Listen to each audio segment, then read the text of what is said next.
So here's his Arthur Young's model of the entire great chain of being that he gives.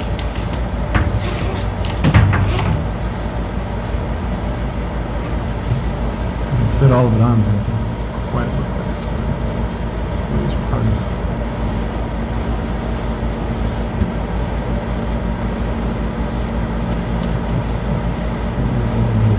There we go.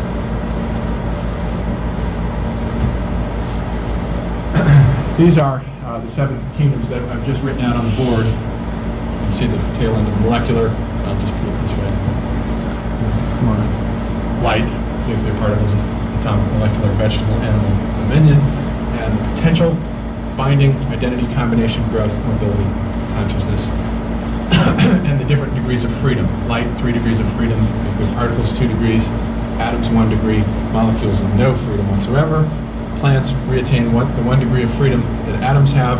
Animals retain the 2 degrees of freedom that subatomic particles have, and the human retains the 3 degrees of freedom originally held by the light kingdom. Now, it's blocked up here, but these same potential binding identity combination appear up at the top, going in cross-section, so that each one of these kingdoms reiterates within its own kingdom this overarching structure.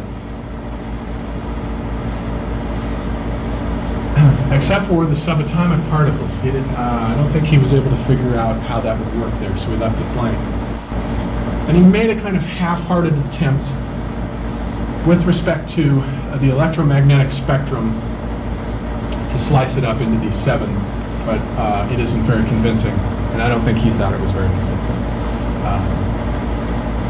But then once you get down to the level of atoms, the periodic table of elements divides up into 7 distinct levels. That's the way it's organized to begin with. So he has hydrogen at the beginning. Hydrogen is to the periodic table of elements as light is to this entire kingdom. It represents the potentiality within that entire kingdom for that kingdom. And everything is built up then out of that.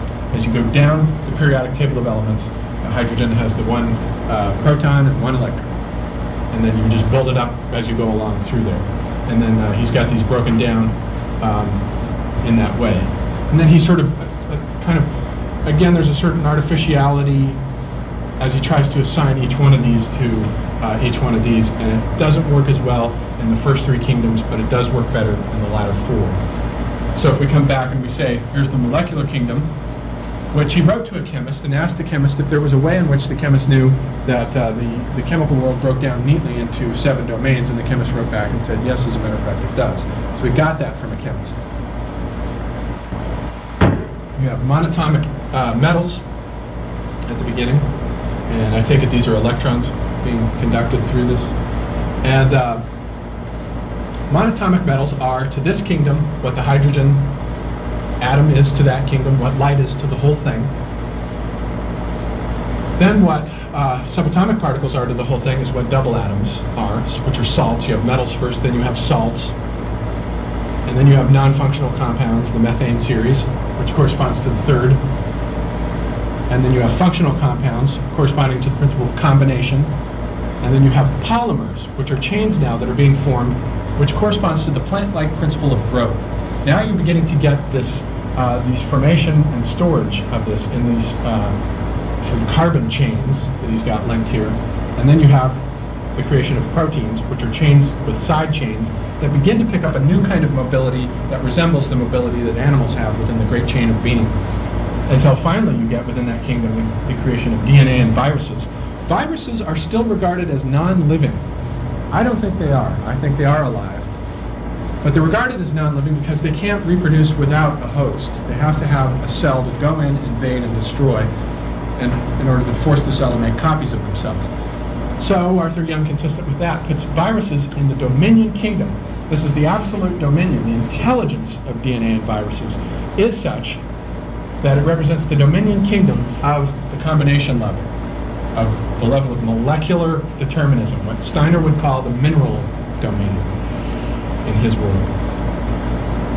And then we move to what Steiner would call the plant world, which has the possession of an etheric body, as he says. And then he says we have single-celled bacteria are to this kingdom, what light is to the whole thing, what hydrogen is to that periodic table of elements. We just have the formation of bacteria.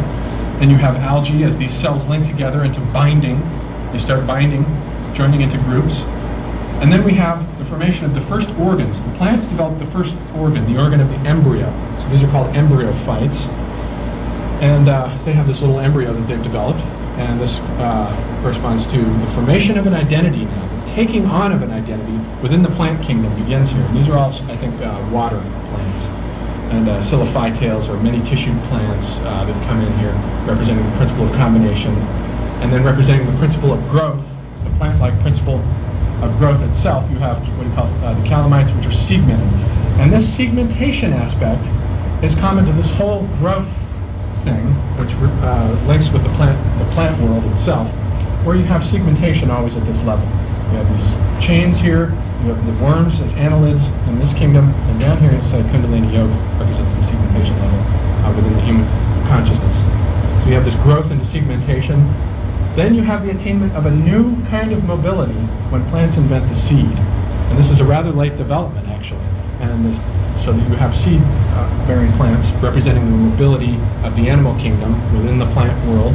And then finally, the crowning flower of the entire plant kingdom is flowering plants, which are a very late development in the plant world. They emerge about the time of the dinosaurs. Flowering plants do. And they represent the dominion of that kingdom. And then moving right along down into the animal world, which is the world of mobility. There's an increase in mobility now when you move into the animal world itself. But then we have the recapitulation where protozoa are to this kingdom as light is to the whole, the principle of potentiality. So this whole row here represents the seed of each one of these. Potentiality is the seed formed from out of which the entire kingdom will eventually unfold. So you have one single-celled protozoa, then you move into sponges, which are these little beings with many cells. This is the principle of binding. Then you move from the principle of binding into the formation of an identity within the animal world by the first organ that's invented by animals, which is the stomach. Selenorates, seal means stomach. And this corresponds to the formation of an identity in the plant kingdom with the formation of the first organ there, the embryo. So now we have the formation of a stomach, so that animals begin to develop this idea of eating other animals. So we have single organ, many organ, the mollusks and clams. There are actually generally 8 animal kingdoms, but Jung collapses 2 of them. He says if you collapse the distinction between starfish and mollusks, which is strictly a radial distinction, then you can create one kingdom out of them and get your 7. And for Steiner there were 7. Principle of combination. So in other words, this level here, the combination level, is the fall. For each level, this is the maximum in each level that it has fallen down into total bondage. And then it begins at that level to reiterate the whole arc of beginning to figure out new ways within that level to create new kinds of mobility, to reattain that primary freedom. So the worms come in at the annelid level, and the worms invented, laid down the rudiments for the nervous system. Were eventually, ultimately built up out of the, we've retained the worm within us in the form of the intestines. That's really all a worm is. It's a traveling intestine. And the segmentation of the annelid kingdom links on with the segmentation principle of this world of growth. And then the arthropods come in, and they develop, this is the chain with side chains, that you have proteins chains with side chains, and you have the formation of the seed in the plant world. Now with arthropods, you have all these legs, and you have a new ability to move around very quickly with crabs and crustaceans, lobsters, and the insects. Those are all part of the same kingdom. And then finally, the ultimate development of the nervous system and the vertebrates. And the vertebrates are to this kingdom what flowering plants were to the kingdom of plants, what DNA and viruses were to that kingdom, and what radioactive elements are to the kingdom of